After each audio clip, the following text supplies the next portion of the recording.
आशीर्वाद करें, भोले बाबा का आशीर्वाद लेते हुए उनकी धाम यात्रा करें। आइए चले भोले बाबा की नगरी उज्जैन, जहाँ पे होती सबकी मनोकामना पूरी।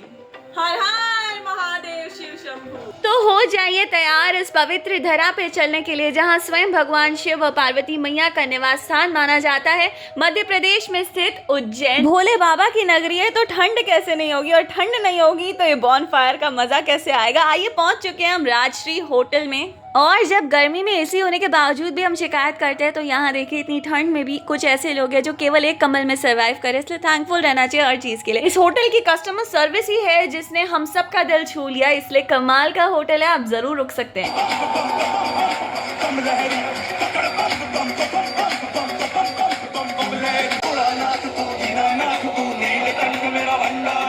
आपकी इस डिजिटल यात्रा में बिल्कुल वैसे ही खो जाइए जैसे एकांश अपनी नन्ही शरारतों में, और गंभीर होकर नहीं, हंसते मुस्कुराते हुए इस यात्रा में आगे बढ़ते चले।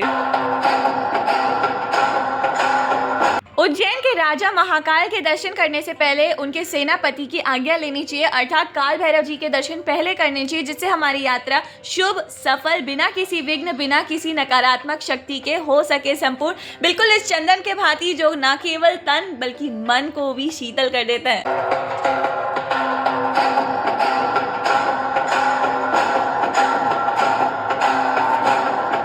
और यहाँ जब आप रोज में चलेंगे तो साइड में देखेंगे लोगों ने इतने सारे धागे बांध रखे हैं। बहुत सारे लोगों ने शायद इसमें मन्नतें मांग रखी होगी।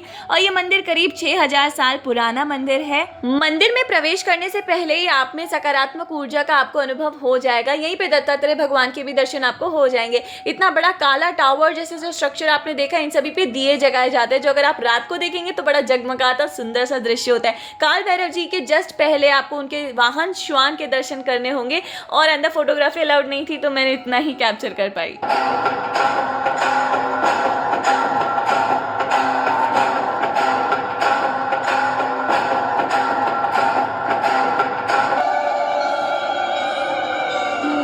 जहां महाकाल है वहां महाकाली कैसे नहीं होगी। 51 शक्तिपीठ में से एक गढ़काली का शक्तिपीठ, जहां सती मैया के ऊपरी होठ का भाग गिरा था। मन को शांत कर देने वाले माता के शीतल दर्शन आप भी ले लीजिए।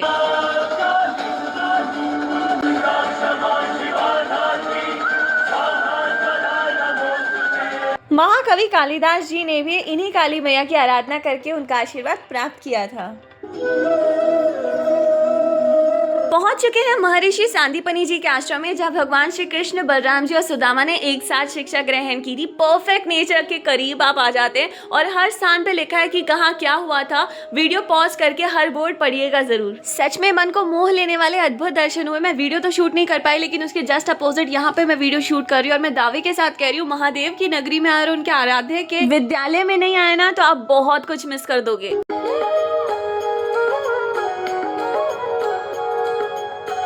जैसा कि आश्रम बहुत बड़ा है और अलग अलग सेक्शंस है इसके, तो अब हम उसके सबसे ब्यूटीफुल सेक्शन में आ चुके हैं, जिसकी क्रिएटिविटी देखकर आप भी रह नहीं पाएंगे। यहीं पे भगवान ने 14 विद्याएं ग्रहण की थी, अर्थात 64 कलाएं, वो भी सिर्फ 64 दिनों में। हर एक सीन यहाँ पर कितने क्रिएटिवली प्रेजेंट किया गया है। वीडियो को रोक कर आप भी पढ़ सकते हैं और देख सकते हैं। वैसे तो स्वयं भगवान ने ही संसार में ज्ञान को जन्म दिया है, तो उन्हें वैसे तो शिक्षा लेने की कोई जरूरत नहीं है, लेकिन उन्होंने फिर भी शिक्षा ली, जो यही दर्शाता है कि शिक्षा का अति महत्व है। और इसीलिए आध्यात्म मार्ग पे सत्संग और गुरु का होना अत्यंत आवश्यक है।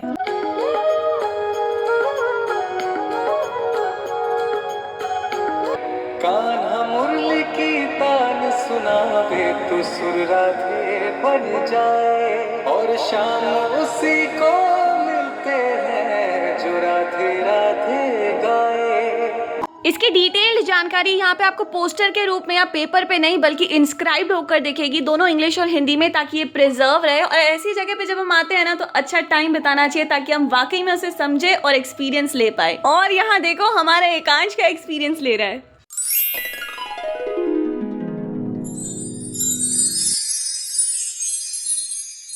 और शाम उसी को मिलते हैं जो राधे राधे गाए।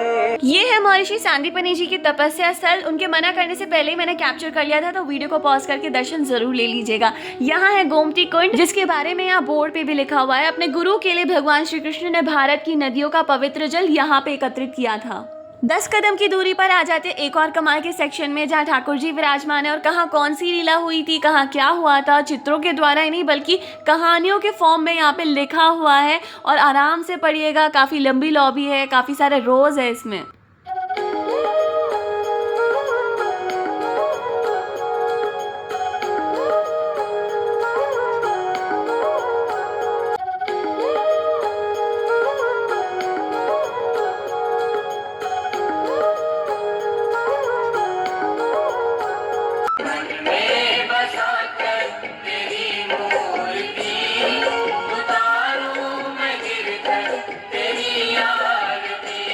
भगवान श्री कृष्ण उन्हें आप ही मिल जाते हैं जो राधा रानी की शरण में होते हैं, तो कहिए राधे राधे। खाना भी मिलेंगे आके जब अपनी है श्री राधे।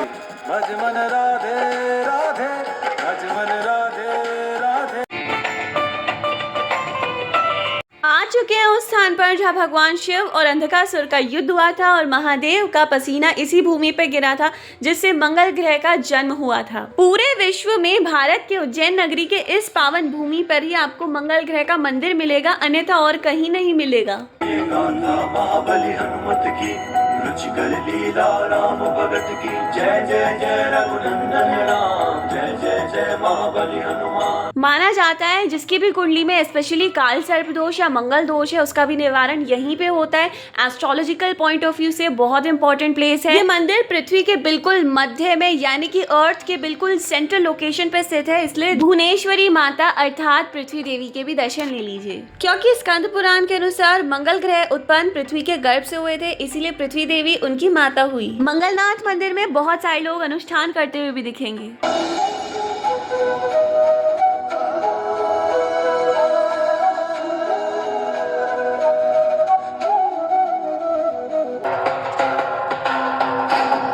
महादेव का वो स्वरूप जहां वो सभी प्रकार के ऋण, चाहे वो फाइनेंशियल कर्जा हो या किसी भी प्रकार का ऋण से मुक्त कर देते हैं, ऋण मुक्तेश्वर मंदिर। एक कथा के अनुसार जब पांडव अज्ञातवास में अपने कष्ट भोग रहे थे, इसका कारण पूछने पर भगवान कृष्ण ने पितृ ऋण बताया। तब भगवान कृष्ण के आदेश अनुसार पांडव भी इस ऋण से इसी स्थान पर मुक्त हुए थे। महादेव का ये स्वरूप 2 मंदिरों में है। पहला जो आप देख रहे हैं कुंभ नगरी के शिप्रा नदी के तट में, जो वाल्मीकि जी के धाम के क्षेत्र में आता है, और दूसरा ओमकारेश्वर के नर्मदा और कावेरी का संगम जहां होता है उस तट पर।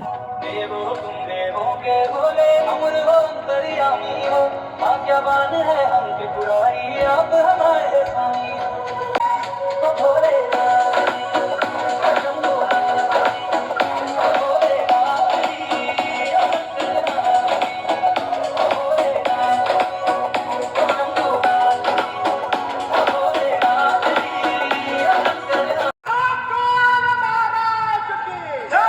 ज्योतिर्लिंग के मेन गेट में प्रवेश हो चुका है और अलग अलग स्थान पे आपको पैदल चल के जाना होगा। जैसे सबसे पहले दर्शन कर लीजिए चिंतामन सिद्ध गणेश जी की, जो सारी चिंताएं हर लेते हैं।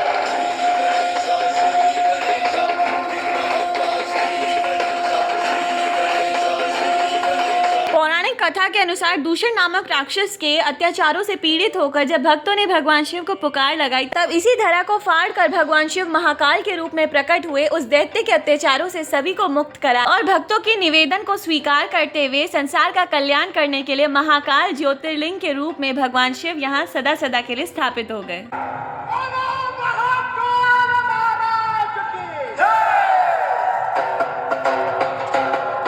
12 ज्योतिर्लिंग में से ये एकमात्र ज्योतिर्लिंग है जिसमें भस्म आरती होती है और जो दक्षिण मुखी है। मंदिर में प्रवेश करने से पहले राइट साइड में चलिएगा जिससे आप और भी सारे स्टैचूज देख पाएं। जयकाल महाकाल, जयकाल महाकाल, जयकाल महाकाल, जयकाल महाकाल, जयकाल महाकाल। फिर बाहर आकर आप विक्रमादित्य का टीला देखने इस रास्ते पे जा सकते हो, नहीं तो हमारे साथ उनकी कुल देवी अर्थात हर सिद्धि माता के मंदिर के दर्शन करने आ सकते हैं, जो 51 शक्तिपीठ में से एक है। यहाँ सती मैया की कोनी गिरी थी और हर एक शक्तिपीठ की इंपॉर्टेंस और जानकारी भी आपको यहाँ मिल जाएगी। शेर की सवारी करने के बाद माता के सुंदर दर्शन जरूर करिएगा। आरती घाट और रात के समय दीप स्तंभ जहां दिए जगाए जाते हैं वहां जाना तो बिल्कुल मत भूलना। और यहाँ गणेश जी कमल के आसन पर आसीन हैं और महामाया की अखंड ज्योत के भी दर्शन आप ले लीजिए। और भी धाम की यात्रा टूर एंड ट्रैवल की वीडियोस हमारे चैनल के प्लेलिस्ट के सेक्शन में अपलोडेड है, डिस्क्रिप्शन बॉक्स जरूर चेक कर लीजिएगा। वीडियो एंड हो रही है लेकिन यात्रा अभी बाकी है, इसीलिए जल्दी से कर लीजिए चैनल को सब्सक्राइब, क्योंकि आगे आने वाली अपकमिंग वीडियो भी जल्दी से आने वाली एक्साइटिंग वीडियो धाम यात्रा की, ज्योतिर्लिंग एक और कवर करने वाले हैं, और एंजॉय करना ना भूलेगा इन दोनों की तरह।